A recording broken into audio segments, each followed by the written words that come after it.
Bismillahirrahmanirrahim. Assalamualaikum warahmatullahi wabarakatuh. Selamat siang teman-teman semuanya. Alhamdulillah kita sudah sampai di pertemuan kita yang ketiga. Dan di pertemuan kita yang ketiga ini kita akan membahas tentang otak dan juga perilaku manusia. Nah, langsung saja kita akan membahas tentang otak dan perilaku manusia. Nah, tujuan dari pembelajarannya ini adalah yang pertama, teman-teman itu mengetahui atau tujuan pembelajaran kita itu yang pertama tentang tingkah laku dan aspek fisik, yaitu adalah evolusi genetik dan tingkah laku, kemudian ada otak, tingkah laku, dan juga pengalaman atau perilaku seseorang. Nah, di slide ini, PowerPoint ini, kita akan bahas dulu tentang otak, tingkah laku, dan pengalaman. Nah, sedangkan di evolusi genetik dan tingkah laku itu sudah ada. Teman-teman bisa mendengarkan podcast. Sub CPMK-nya ini, jadi teman-teman itu mampu untuk memahami tingkah laku dan aspek fisik yang pertama dari segi evolusi genetik dan juga tingkah laku. Kemudian yang kedua itu dari otak, tingkah laku, dan juga pengalaman. Otak pembelajarannya itu tentang definisi evolusi, genetik, dan tingkah laku, bagian-bagian otak, tingkah laku, dan juga perilaku manusia. Nah, ini contohnya kecelakaan Phineas Gage.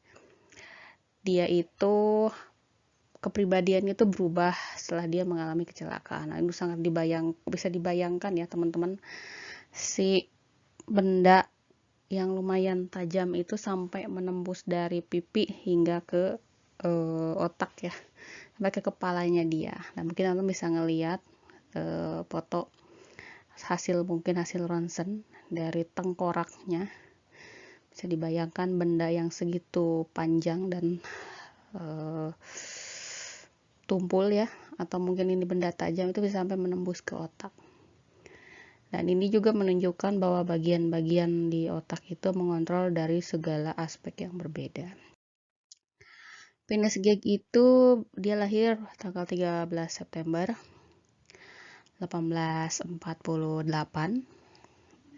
Ketika itu umurnya beliau, mungkin udah almarhum juga, umurnya itu 25 tahun, bekerja di Rutland Burlington Railroad Cavendish City. Ini membuka jalan bagi RR track dan RR track baru. Kepalanya tertusuk besi 1,25 inci. Nah, Phineas Gage ini kecelakaannya itu dia bisa pulih dengan cepat. Pasca kecelakaan, dia itu bukan Gage yang biasa. Sebelumnya itu dia itu lebih kompeten, efisien, seorang mandor yang terbaik lah, pemikirannya itu seimbang. Nah, sedangkan setelah dia mengalami kecelakaan, dia ngalamin antisosial, dia menjadi orang yang pembohong, terlalu frontal ya, boros. Kemudian 12 tahun setelahnya dia meninggal dunia. Hal apa saja yang akan dipelajari tentang otak? Yang pertama itu otak depan, tengah, belakang. Kemudian fungsi otak besar itu maksudnya tuh struktur otak dulu, yaitu depan, tengah, belakang. Kemudian ada fungsi otak, yaitu otak besar, otak kecil, dan juga medula oblongata. Lobus otak itu ada yang frontal, parietal, aksipital, dan juga ada temporal. Kemudian ada hemisfer otak itu adalah otak kanan dan juga otak kiri. Nah, sistem limbik itu ada yang namanya hipotalamus, amigdala, hipokampus, dan kelenjar pituitari. Nah, untuk struktur otak itu terdiri atas 3 bagian. Yang pertama itu adalah otak depan atau forebrain, nah itu yang warna oranye. Nah, otak depan itu contohnya atau meliputi talamus, kelenjar pituitaria, korteks cerebri, bulbus olfaktoris, struktorius, dan sistem limbik yang meliputi hipotalamus dan juga hipokampus. Nah, di bagian otak tengah yaitu ada midbrain, disebutnya midbrain. Otak tengah itu meliputi tektum, tegmentum, terdapat banyak nuklei, colliculus superior dan juga colliculus inferior. Nah, yang warna hijau ya, itu namanya otak tengah. Kemudian otak belakang, hindbrain, yang warna pink, itu adalah otak belakang, meliputi adanya medula oblongata, pons paroli, dan juga cerebellum. Kemudian, apa saja fungsi otak manusia itu dibagi menjadi 3 bagian. Yang pertama, yaitu bagian otak yang paling besar. Nah, itu teman-teman ini sini dilihat ada tanda panah 2. Nah, itu adalah otak besar yang ada 2 kiri dan kanan ya. Yaitu memiliki lipatan-lipatan. Itu yang lipatan-lipatan kayak gerinjul-gerinjul kayak gitu ya, yang seperti itu. Kemudian cerebrum itu menerima pesan dari seluruh alat indera dan memiliki beberapa fungsi. Contohnya untuk memori atau menyimpan memori.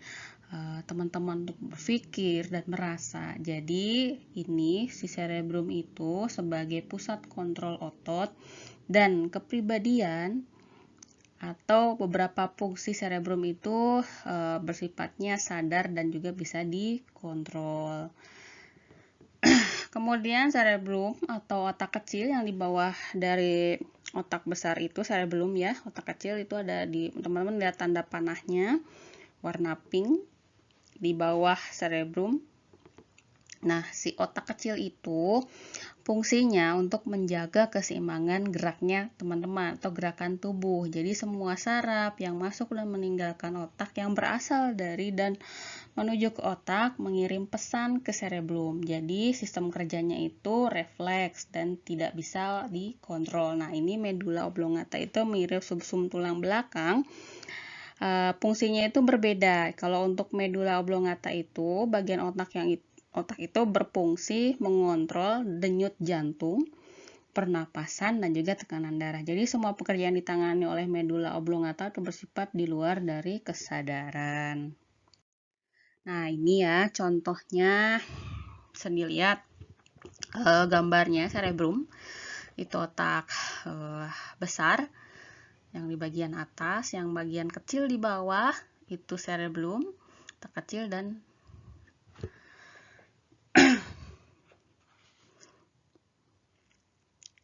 ini adalah medula oblongata.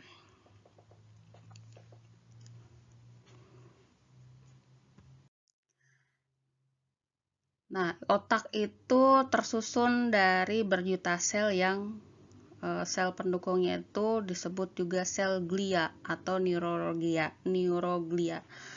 Ini ada foto gray matter dan juga white matter, yaitu sel saraf otak yang terletak pada bagian tepi korteks membentuk lapisan kelabu atau gray matter. Substansia grisea atau benda-benda abu-abu, sedangkan sel penyokong terletak di dalam pembentukan substansi putih yang disebut dengan white matter, yaitu substansia alba atau benda putih. Nah, cerebrum itu otak besar yaitu terdiri dari 4 lobus, yaitu frontal, parietal, occipital, dan juga temporal. Nah, terus terdiri dari 2 hemisfer atau belahan, yaitu ada otak kanan dan juga otak kiri. Nah, cerebrum itu tugasnya untuk teman-teman itu untuk menjaga keseimbangan atau menampilkan kegiatan kompleks, misalnya berpikir, berjalan, berenang, main sepeda. Nah, itu contoh dari kegiatan dari tanpa berpikir ya, maksudnya tuh kegiatan si cerebellum ini. Kemudian apabila terjadi kerusakan otak kecil, maka akan kehilangan kendali otot dan ketika jalan itu sempoyongan. Jadi memang diperlukan untuk konsentrasi penuh untuk melakukan semua kegiatan atau bahkan tidak dapat melakukan sama sekali. Itu apabila terjadi kerusakan otak kecil. Nah, kemudian ada medula oblongata. Medula oblongata itu adalah bagian otak yang memang berfungsi untuk mengontrol denyut jantung, pernapasan, dan juga tekanan darah. Nah, jadi semua pekerjaan itu ditangani oleh medula oblongata itu bersifatnya di luar dari kesadaran ya, teman-teman. Mungkin dilihat ada gambarnya yang di ke bawah itu seperti batang otak, seperti susum tulang belakang itu adalah medula. Otak yang besar itu adalah cerebral hemisfer dan otak kecil itulah cerebellum. Nah, ini ya, jadi untuk mengatur denyut jantung, mengontrol denyut jantung, mohon maaf. Dan juga pernapasan atau paru-paru. Nah, ini ada anatomi dari otak. Nah, ini yang warna merah itu adalah frontal lobe. Yang warna sedikit biru keabu-abuan itu adalah parietal lobe. Nah, yang warna oranye abe ke coklat itu adalah occipital lobe. Nah, yang warna hijau itu adalah temporal lobe. Yang di bawah dari temporal lobe dan occipital lobe itu adalah cerebellum. Di bawah temporal lobe itu adalah pons, dan seperti sumsum tulang belakang, yaitulah medula oblongata. Nah, yang kedua itu adalah sistem limbik. Ada yang namanya hipotalamus, teman-teman bisa lihat dari panahnya. Ada cingulate gyrus juga, teman-teman bisa dilihat dari panahnya yang warna oranye. Pharynx, nah ini bagian dari pharynx, teman-teman bisa lihat. Ada parapicampal gyrus, nah ini aja ada ya. Kemudian ada hippocampus, teman-teman bisa lihat bagiannya, dan ada amigdala. Kemudian apa saja sistem limbik itu? Yang pertama, sistem limbik itu penting bagi contohnya untuk pembelajaran, ingatan jangka pendek, short term memory, kemudian menjaga homeostatis dalam tubuh, contohnya itu adalah tekanan darah, suhu tubuh, kadar gula, dan juga emosi. Nah, jadi orang yang memang terkena DM atau diabetes, dan juga mungkin orang yang mengalami tekanan darah tinggi, nah itu mungkin bisa dilihat dari sistem limbiknya. Apakah fungsi sistem limbiknya apakah mungkin terganggu. Nah, itu lebih jelasnya hipotalamus itu yang berwarna biru ya, teman-teman. Pituitary gland itu yang seperti warna kecil yang warna coklat, agak kemerahan, mungkin agak coklat warnanya ya. Amigdala itu warnanya biru, sedangkan hipokampus itu warnanya lebih ke biru pucat ya. Nah, ini teman-teman bisa lihat ya, ini sistem limbik. Nah, untuk hipokampus ya, teman-teman, hipokampus itu sendiri, yaitu sekali lagi untuk penjelasannya, untuk pemrosesan penyimpanan informasi. Nah, hipokampus itu sendiri atau hippocampus atau hipokampus adalah bagian dari otak, bagian kecil dari otak yang berperan penting dalam mengingat informasi baru dan menghubungkan emosi itu ke dalam ingatan tersebut. Apa yang menyebabkan? Contohnya apabila si hipokampus itu rusak, contohnya gini.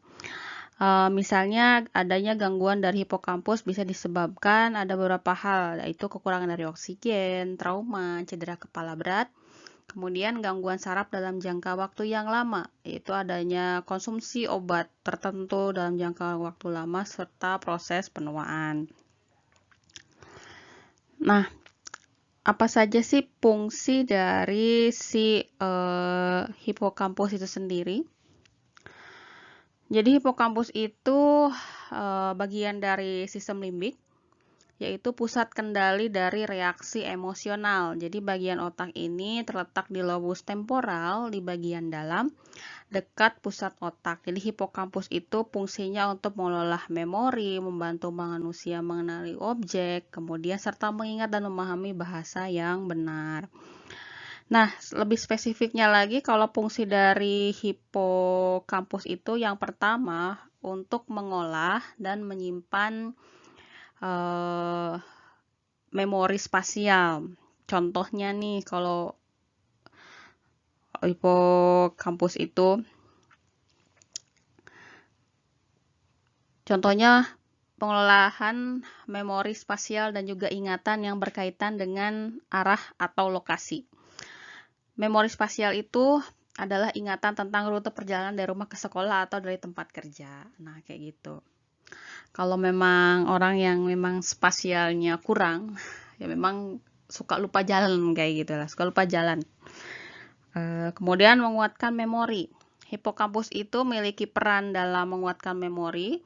Fungsinya itu menonjol saat tidur, jadi terutama setelah mempelajari sesuatu. Jadi beberapa penelitian menemukan bahwa aktivitas hipokampus jadi maksudnya itu meningkat saat tertidur, sehingga menghasilkan ingatan yang lebih tajam ketika bangun tidur.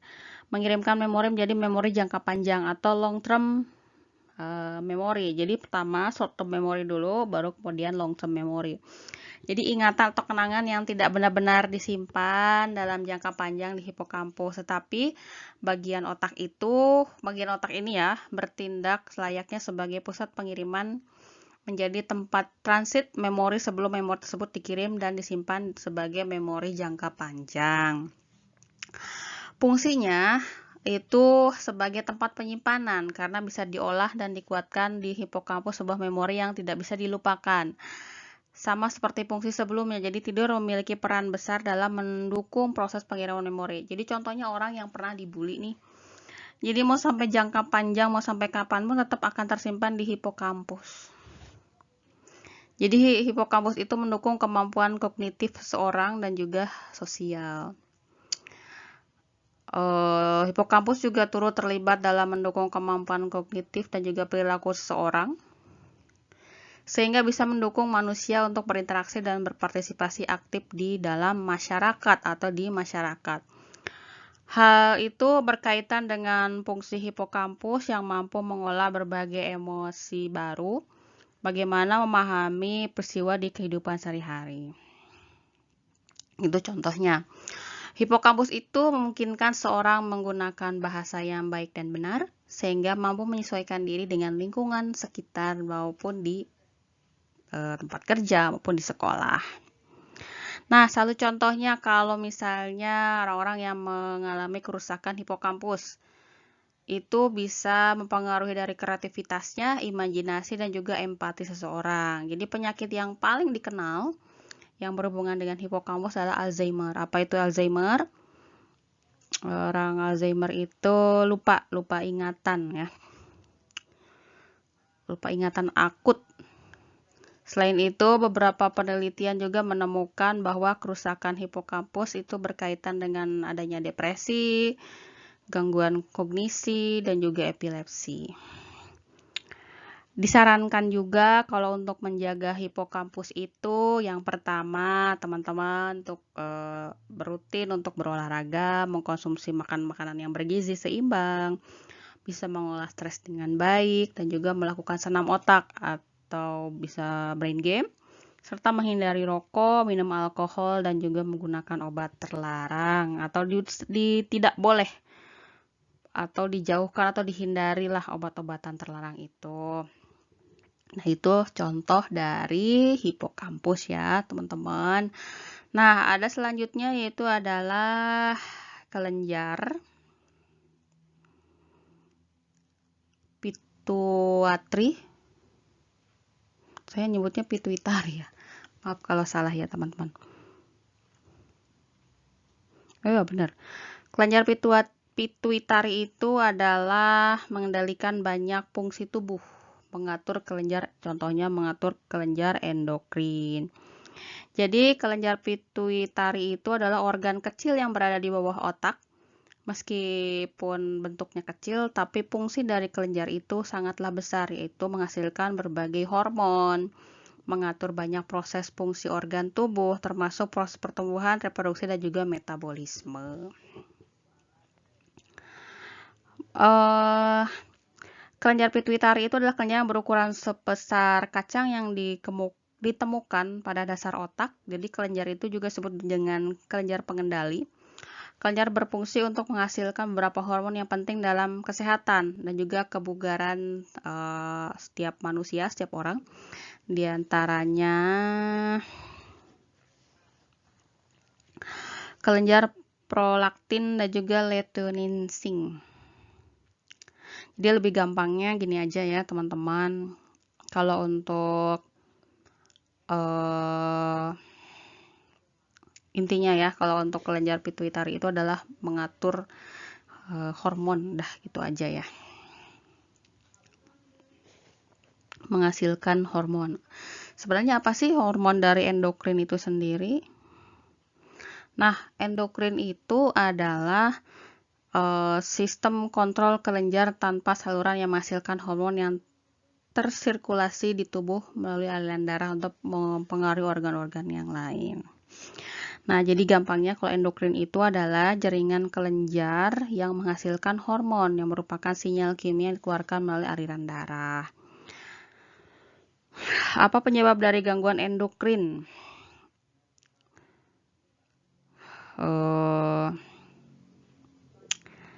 Penyakitnya banyak dan memang agak lumayan membingungkan ya teman-teman. Nah contohnya nih gangguan endokrin, penyakitnya apa saja sistem endokrin? Contohnya mungkin teman-teman familiar yaitu diabetes, itu ya hipertiroid, itu contohnya. Contoh gampangnya ya. Nah, sistem limbik itu menyimpan banyak informasi yang tak tersentuh oleh indera. Dialah yang memang sangat lazim disebut sebagai otak emosi atau tempat bersemayamnya rasa cinta dan kejujuran. Nah, jadi dilihat tanda tanya juga nih kalau orang yang suka ngebohong, lie, tidak jujur, cheating. Nah, itu bisa dilihat sistem limbiknya seperti apa. Kemudian Carl Gustav Jung, seorang ahli psikologi, yaitu menyebutnya sebagai alam bawah sadar atau ketaksadaran kolektif yang diwujudkan dalam perilaku seseorang, contohnya menolong orang lain, perilaku tulus. Kemudian Ledox itu adalah sistem limbik yang sebagai tempat duduk bagi semua nafsu manusia. Tempatnya bermuara ada rasa cinta, respek, dan juga kejujuran. Prinsip kecerdasan emosi yang diperankan sistem limbik yang diperlukan atau dipahami oleh seorang pendidik atau boleh juga sebagai tenaga kesehatan ya. Jadi pengaruh sistem belajar manusia karena mengontrol kemampuan daya ingat, kemampuan merespon segala informasi yang diterima oleh panca indera. Jadi teman-teman belajar nih. Nah, itu bisa ditangkap oleh sistem limbik itu. Bisa nggak teman-teman merespon diterima dari panca inderanya, misalnya dari pendengaran, dari melihat. Biasanya kalau anak-anak yang auditori itu seneng banget ngedengerin. Kalau anak-anak yang cenderung visual itu lebih senangnya ngegambar, video, animasi. Kinestetik itu campuran antara audio dan visual. Saya termasuknya anak visual juga karena senang berimajinasi. Kemudian dan saya orang yang visioner juga. Jadi kalau orang mah udah mikirinnya orang mah masih mikirin gimana caranya berangkat ke bulan naik taksi misalnya kayak gitu ya. Saya tuh udah mikirnya nggak ke bulan naik taksi lagi, tapi ke bulan tuh naik apa gitu loh, naik Apollo kayak atau naik apa kayak gitu yang kira-kira udah cepet nyampe ke sana. Kemudian mengontrol setiap informasi yang masuk dan memilih informasi yang disimpan atau yang jadi menentukan terbentuknya daya ingat jangka panjang yang berguna dalam pelayanan pendidikan anak. Jadi maksudnya itu sistem limbik itu berhubungan dengan kecerdasan emosi, contohnya ya mengaruhi belajar. Jadi kemampuan teman-teman untuk mengingat, teman-teman untuk mengontrol setiap informasi yang masuk, disimpan, dipilih lah istilahnya. Otak tidak akan memberikan perhatian jika informasi yang masuk mengabaikan sistem limbik. Jadi suasana belajar yang contohnya teman-teman nih suasana belajar kalau ini di kelas atau ketika kuliah itu juga bisa mempengaruhi. Jadi membuat sistem limbik mengkerut dan juga kehilangan daya kerja. Oleh karena itu, suasana belajar yang menyenangkan memberikan pengaruh positif pada sistem kerja limbik. Ya, apalagi kalau kuliahnya siang. Waduh, itu kuliahnya siang itu sangat mengantuk sekali. Nah, hipotalamus tadi saya sudah dijelaskan ya. Jadi ukurannya kecil, besarnya hanya seperti gula kotak atau beratnya itu kurang lebih 4 gram saja untuk mengatur hormon, hasrat seksual, emosi, makan, minum, suhu tubuh, keseimbangan kimiawi tubuh, kimiawi, tidur dan bangun sekaligus mengatur kelenjar utama dari otak, kelenjar pituitari. Hipotalamus itu adalah bagian yang otak ya, bagian otak yang memutuskan mana yang perlu mendapatkan perhatian ataupun mana yang tidak. Misalnya kapan kita lagi lapar. Sering dianggap sebagai bagian terpenting dari otak mamalia. Mamalia itu hewan yang melahirkan. Oke, next. Nah, contohnya tikus. Nah, lobus otak. Ya, ini yang warna merah itu disebutnya adalah frontal lobe. Yang biru itu disebutnya parietal lobe dan di bawah dari parietal lobe itu adalah occipital lobe. Kemudian warna oranye yang dekat telinga, di atas telinga itu adalah temporal lobe. Lobus otak. Nah, ini ilustrasinya. Maaf aja kalau emang agak pusing ya. Nah, frontal lobe itu banyak ininya, banyak bagian-bagiannya ya teman-teman, bisa dilihat, diperhatikan. Yang warna biru itu adalah central sulcus. Nah, kemudian ada primary motor cortex presentral gyrus, Broca area. Contohnya seperti itu.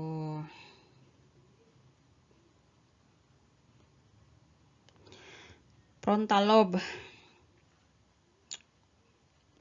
Apa saja sih dari inti dari atau misalnya frontal lobe itu apa?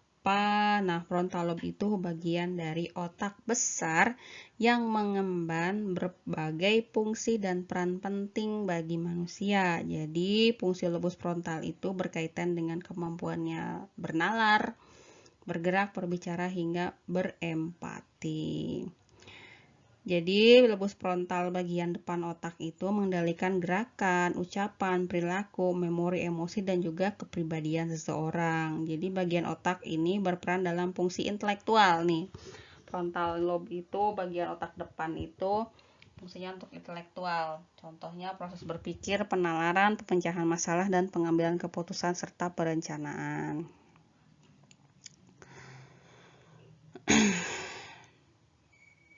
Nah, itu dari contoh dari lobus frontal. Nah, lobus frontal itu contohnya. Apa saja sih bagian dari frontal lobe itu sendiri?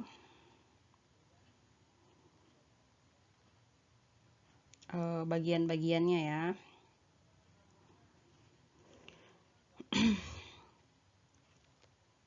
Mungkin kalau anak IPA mah sudah familiar ya. Sudah familiar, familiar. Nah, kalau frontal lobe itu juga terletak di otak bagian depan sejajar dengan tulang dahi. Itu tadi ya udah saya jelaskan nih, saya jelaskan kembali. Fungsinya itu untuk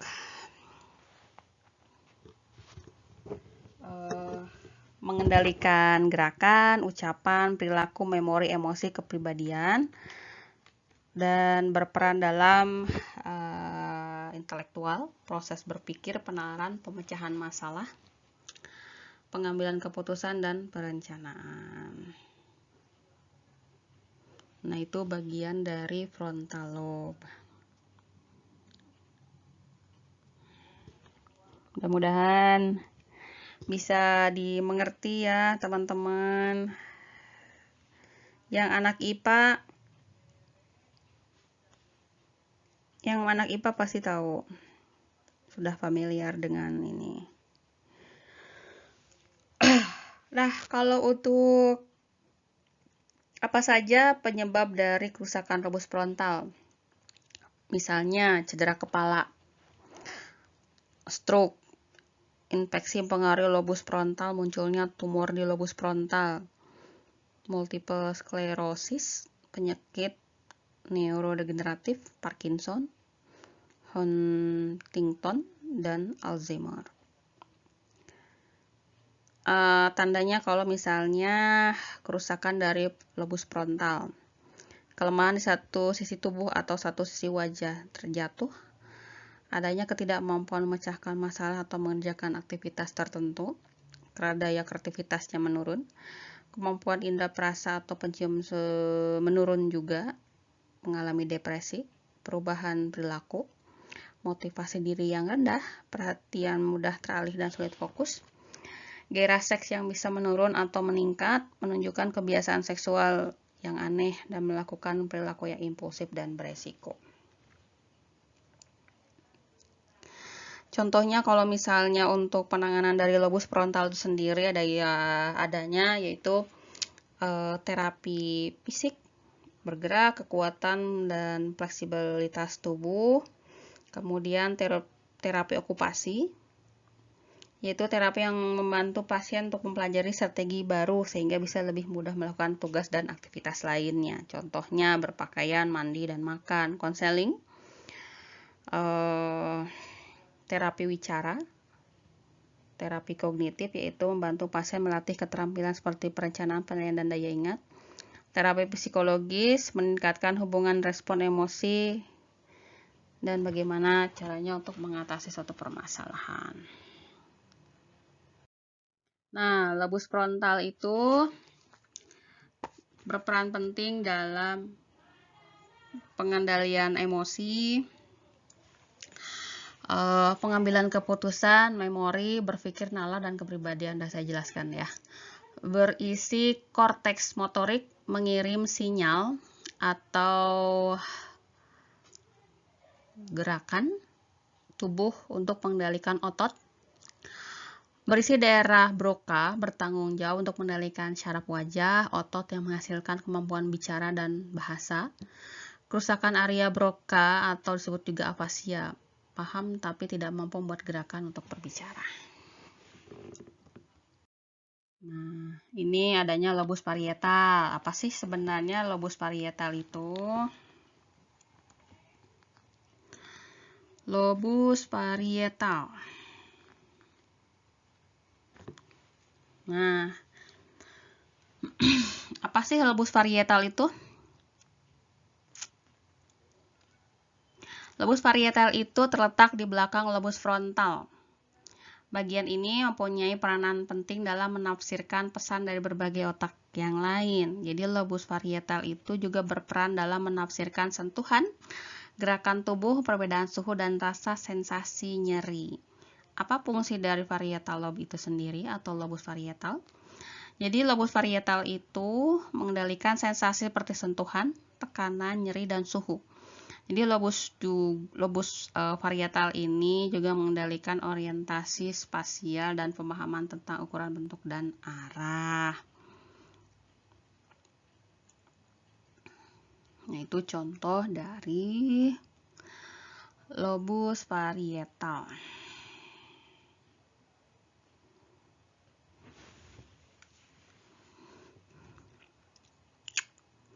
Mudah-mudahan nanti pas ujian bisa ya. Nih, kalau lobus parietal itu terletak di belakang lobus frontal. Tadi dijelaskan menafsirkan adanya sentuhan, gerakan tubuh, perbedaan suhu, dan juga sensasi nyeri. Jadi kemampuan motorik halus yang menggunakan jari tangan, contohnya menari. Motorik halus juga menari, balet juga bisa ya. Termasuk contohnya motorik halus itu bikin kayak manik-manik itu loh. Nah, itu menulis, kemudian melukis. Nah, jadi cedera kerusakan pada lobus parietal itu menyebabkan seorang kehilangan sensasi atau mati rasa atau kesemutan di sisi tubuh yang berlawanan. Bagaimana untuk menjaga kesehatan otak? Jadi teman-teman itu melakukan kegiatan yang mengasah dan melatih otak. Jadi teman-teman turutin berolahraga, kuis juga, permainan-permainan kuis juga itu bisa.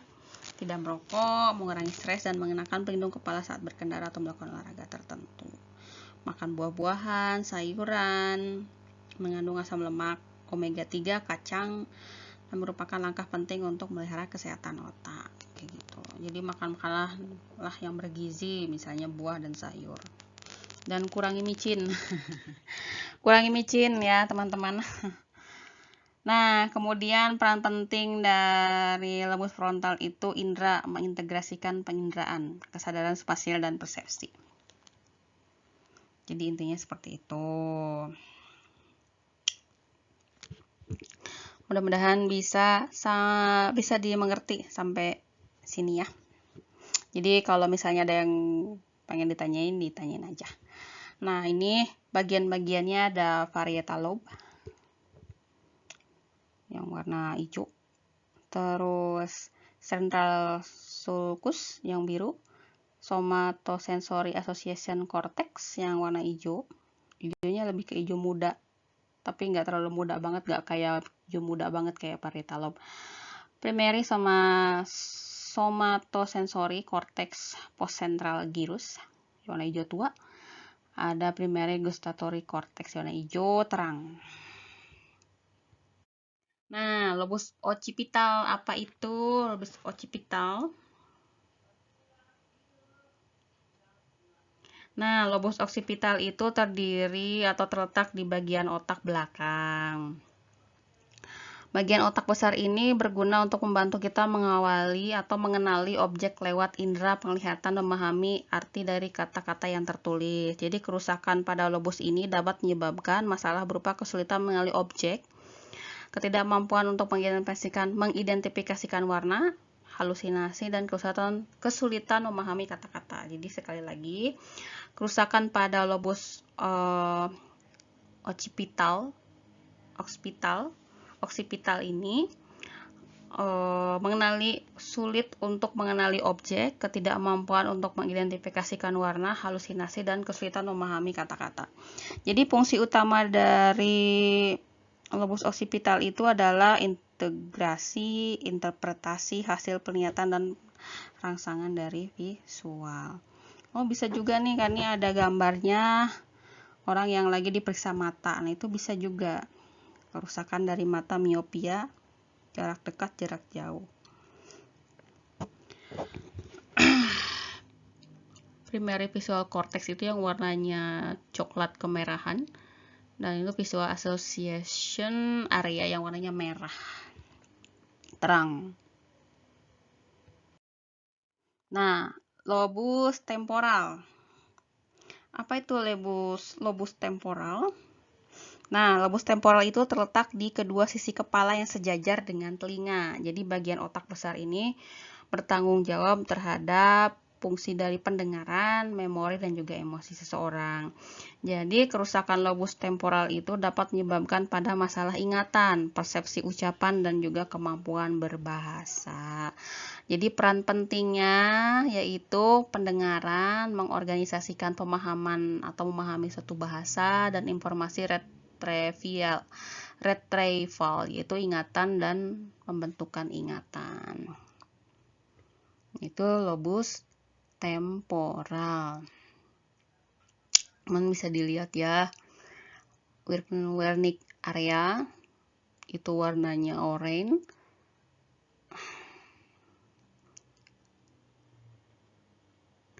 Jadi intinya kalau memang teman-teman bingung, peran pentingnya sajalah ya. Contohnya kalau untuk lobus temporal itu untuk pendengaran, mengorganisasi pemahaman bahasa, dan informasi retrieval yaitu ingatan dan juga pembentukan ingatan. Kalau bingung nih bagian-bagian otaknya kayak gitu. Nah, the lobe of the cerebral hemispheres. Nah, yang warna pink ini yaitu frontal lobe itu untuk perencanaan, untuk decision making speech atau pemecahan masalah. Kalau temporal lobe itu untuk pendengaran atau auditory. Kalau parietal lobe itu untuk sensori. Nah, central sulcus itu tengah-tengah antara frontal lobe dan juga parietal lobe. Sama halnya juga parietal occipital sulcus juga nih antara tengah garis gitu yang membentang garis yang kecil itu ke preoccipital node. Jadi yang sebelah yang paling occipital lobe itu yang vision atau visualisasi, PC. Jadi maksudnya untuk memvisualisasi ya. Vision itu gambar maksudnya, intinya seperti itulah ya, objek gambar itu lebih ke occipital lobe. Nah, semakin banyak alat indera yang dilibatkan, maka persepsi semakin lengkap. Jadi teman-teman itu bisa bergerak, berpikir, berbicara, mengecap rasa, membau yang wangi ya, maupun bau yang memang tidak sedap, kemudian mendengarkan, melihat, dan juga menyentuh. Jadi persepsi menjadi lengkap karena semua bagian otak berkoneksi atau terkoneksi sehingga data dapat disimpan dalam memori jangka panjang. Nah, ini aktivitas otak ketika mendengar atau melihat dan berbicara, hearing. Itu mendengarkan. Nah, ini bagian otaknya, aktivitasnya kalau ketika mendengarkan.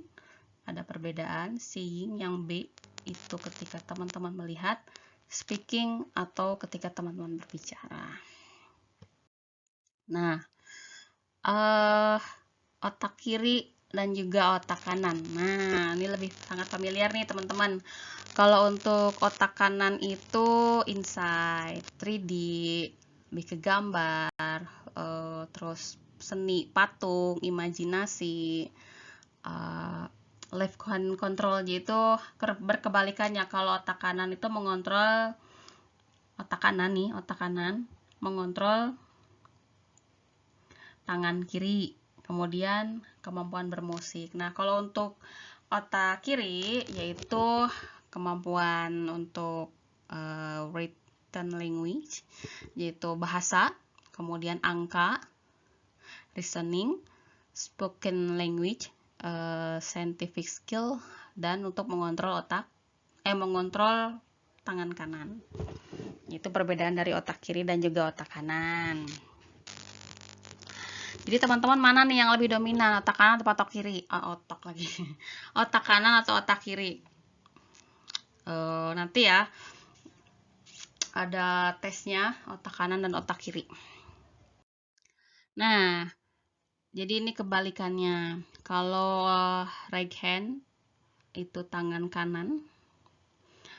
Nah, jadi kalau right hand otak kanan itu prefrontal cortex, analysis by touch, auditory cortex left ear, left itu kiri. Kemudian spasial visualisasi dan analisis, dan visual cortex atau left visual field. Nah, kalau otak kiri, kalau tangan kanan itu kebalikannya. Kalau otak kanan itu, tangan kanan itu ke yang otak kiri, kalau yang tangan kiri ke otak kanan gitu. Jadi contohnya speech center, berbicara, writing, menulis, auditory, mendengar, general interpretive center, bahasa, matematika, dan kalkulasi atau kalkulator. Jadi contohnya yang paling gampang itu bahasa juga matematika. Visual cortex, right visual field.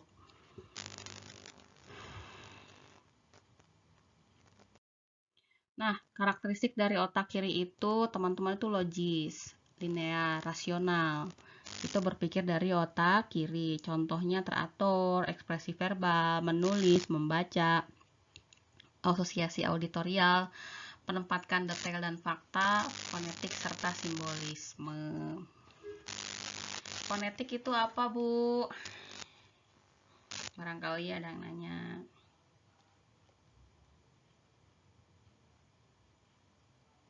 Kalau fonetik itu lebih ke mempelajari mengenai bunyi yang berperan sebagai sarana atau menjadi bahasa manusia. Contohnya fonetik itu linguistik, memperhatikan apakah bunyi tersebut membedakan arti atau tidak. Jadi bunyi itu disebut sebagai bunyi netral atau tidak terkait dengan bahasa tertentu. Bunyi-bunyian dalam satu bahasa itu lebih ke kajian linguistik nantinya, morfologi, sintaksis, dan juga semantik.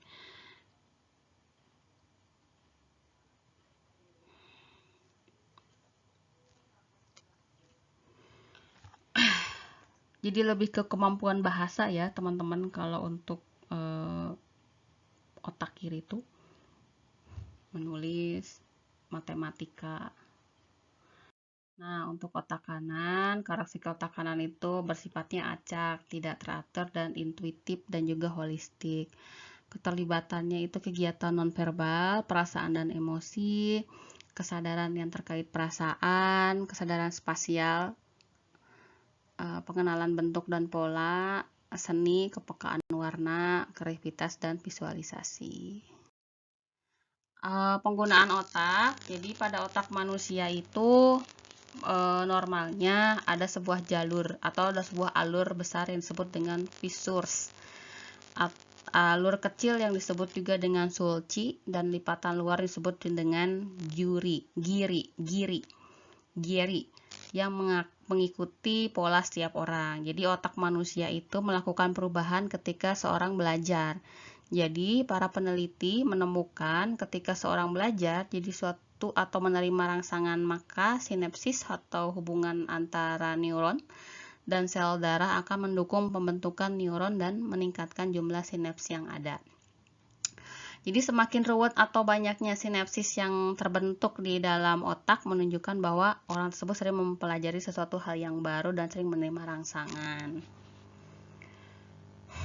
Agak lumayan berat ya untuk pembahasannya kali ini teman-teman, yang mudah-mudahan diharapkan apa yang saya jelaskan teman-teman tuh bisa dipahami, bisa ditangkap dan diserap oleh teman-teman. Mudah-mudahan bisa dipahami ya, karena ini materinya lumayan agak berat. Jika sinaps yang ada di otak itu banyak atau terlihat ruwet, maka menandakan adanya koneksi yang bagus antara sel saraf di otak. Sedangkan orang yang otaknya itu lebih halus menunjukkan bahwa ia lebih sedikit penerima stimulasi dan pelajari hal baru. Berarti otaknya nggak dipakai kalau kayak gitu ya. Jika seseorang sering mempelajari hal yang baru dan menerima rangsangan dengan baik, maka pengetahuan akan bertambah dan sinapsis yang terbentuk semakin banyak. Jadi kondisi ini seringkali dikaitkan dengan kecerdasan. Jadi seseorang yang terakhir misalnya dalam keadaan otak yang lebih halus dan tidak ada kerutan, terutama janin di awal perkembangannya memiliki otak yang kecil dan sangat halus. Jadi kerutan di otak mulai muncul saat mencapai usia 40 minggu. Jadi semakin anak menerima rangsangan, maka kerutan di otak akan semakin bertambah. Selain itu, kerutan yang muncul di otak juga menandakan bahwa otak seorang tetap sehat. Nah, ini Ridge. Ini contohnya ya. Fissure, depth growth. Nah, ini saya lihat ada sulci grove. Nah, ini lipatan-lipatan otak. Berarti ini adalah otaknya kita nih, otaknya manusia. Kadang otaknya nggak sering dipakai, katanya nggak mengkerut. Kalau otak yang sering dipakai buat belajar, dapat rangsangan, berarti otaknya mengkerut gitu ya. Oke, ini penyakit yang mengganggu, menyerang otak. Contohnya Parkinson. Nah, ini Parkinson itu kayak Muhammad Ali. Nah, jadi kayak tangan itu gemeteran gitu loh. Nah, itu contohnya. Parkinson itu disebabkan oleh kurangnya dopamin, sehingga menimbulkan gejala yang gemetaran di tangan. Nah, betul ya, gemetaran di tangan, sulit bergerak, kekakuan otot. Penyakit ini biasanya menyerang orang yang berusia di atas 40. tidak mempengaruhi pendengaran, penglihatan, dan juga intelijensi. Nah, yang kedua itu, ini yang kedua ya, ini saya salah. Stroke. Stroke adalah kematian sel otak disertai fungsi karena terganggunya aliran darah di otak. Jadi, penyakit ini seringkali disebabkan oleh tekanan darah tinggi yang menyebabkan pecah pembuluh darah di otak. Selain itu, aterosklerosis juga dapat menyebabkan penyumbatan pembuluh darah di otak.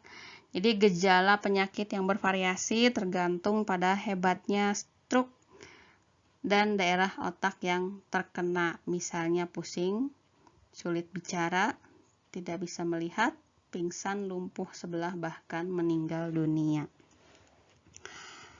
Nah, teman-teman mungkin ayah ibunya pasti tahu siapa sih Muhammad Ali itu. Nah, pasti tahu, mungkin yang tahu ya. Muhammad Ali itu seorang petinju muslim yang dia itu kena penyakit Parkinson. Vertigo. Nah, penderita penyakit ini akan merasakan pusing yang amat sangat disertai pandangan yang berputar. Vertigo diduga disebabkan oleh virus, namun para dokter lebih suka memberikan obat penenang maupun pereda nyeri daripada memberikan antibiotik dan juga antivirus. Tumor otak.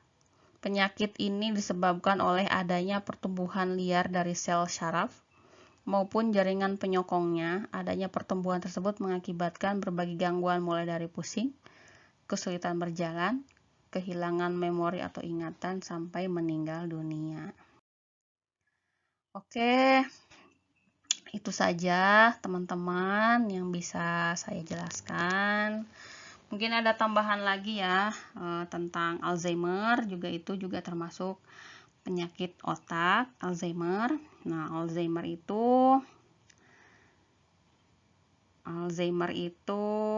lebih ke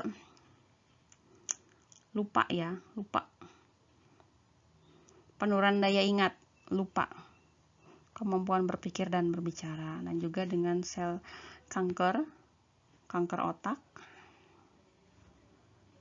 Nah, kanker otak juga sama, itu juga bedalah dengan yang namanya tumor. Berupa gejala sakit kepala baru semakin bertambah, kemudian penglihatan kabur, hilang keseimbangan dan kebingungan, dan juga kejang. Nah, itu ciri kanker otak itu sakit kepala berkepanjangan, durasinya sangat hebat, mudah lelah dan daya ingat menurun serta mudah lupa. Apa sih penyebab dari penyakit kanker itu? Penyebab kanker hingga kini memang belum bisa dipastikan. Namun menurut berbagai penelitian terdapat sejumlah risiko yang dapat meningkatkan seorang terkena kanker, yaitu adalah dari faktor keturunan genetik, pencemaran lingkungan, dan juga terpapar radiasi, dan juga kebiasaan dari merokok. Ya, mungkin itu saja yang bisa saya jelaskan. Mudah-mudahan bisa bermanfaat apa yang sudah saya jelaskan. Nah, ini kalau untuk teman-teman nih pengen nonton film tentang Alzheimer. Nah, tolong lagi. Minta tolong apa maksudnya? Minta tolong carikan atau minta tolong teman-teman mencari. Film Alzheimer Korea itu teman-teman bisa nonton A Moment to Remember. Nah, itu film drama Korea yang tentang Alzheimer itu yang paling terkenal itu A Moment to Remember. Saya pernah nonton filmnya waktu saya zaman kuliah, sama temen tuh bilang nonton coba film Alzheimer, yaitu A Moment to Remember. Itu bagus. Itu kalau untuk film Alzheimer yang lain di Indonesia juga ada. Filmnya itu tentang film apa ya? Film cinta atau apa tuh yang namanya tuh ya. Jadi yang memerankannya itu film Alzheimer di Indonesia juga ada.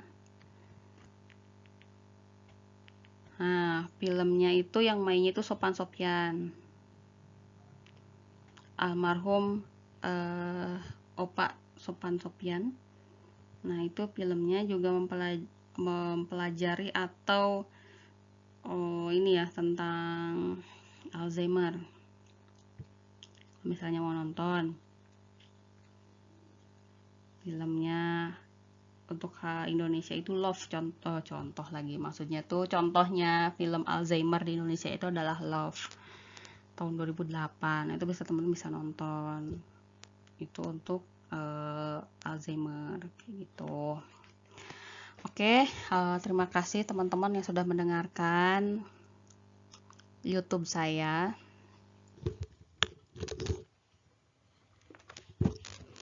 Terima kasih. Saya akhiri, saya tutup. Waalaikumsalam warahmatullahi wabarakatuh.